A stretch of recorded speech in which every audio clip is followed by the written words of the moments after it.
I have some news about ISIL, the Islamic State, Daesh, call them what you want. They are suffering a cash shortage, Lewis. They've slashed salaries. They've asked residents of Raqqa to pay utility bills in black market American dollars. They're releasing detainees. I call them kidnap victims. Some people call them detainees for $500 per person to raise money. Huge inflation going on in terms of getting them supplies. They're rationing electricity. Snickers bars, which were, I guess Snickers bars for ISIL are a big thing. They would give Snickers bars to fighters. The Snickers bars are now more and more difficult to access. I know it's crazy. So, hold on, I have to interrupt there. If soccer is blasphemous, yeah, how are Snickers bars not blasphemous? Hey, if you're not going anywhere for a while, and believe me, you are not if you're an ISIS fighter, what better to quench your hunger than a Snickers bar king size? Maybe. Death to America, down with the West, only U.S. dollars accepted. That's the new policy. Snickers. And Snickers bars, yeah.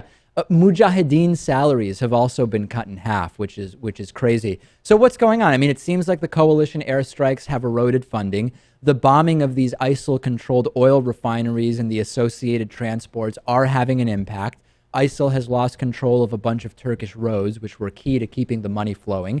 And ISIS has also lost an estimated 40% of the land it once held in Syria. So this is a real situation. We haven't been hearing much about it for 2 or 3 weeks, but they're in the financial sense, ISIL and ISIS are increasingly in trouble.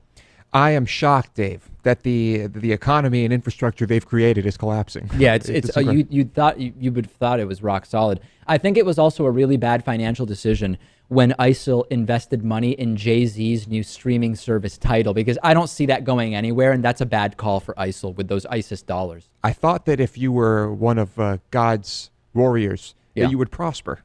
Well, you get 72 virgins in heaven. But that, I mean, you have to ration electricity and forego Snickers bars in the real world. It's a tough life being an ISIS fighter. It's what we call delayed gratification. Yeah, and it's a right. really important skill to learn.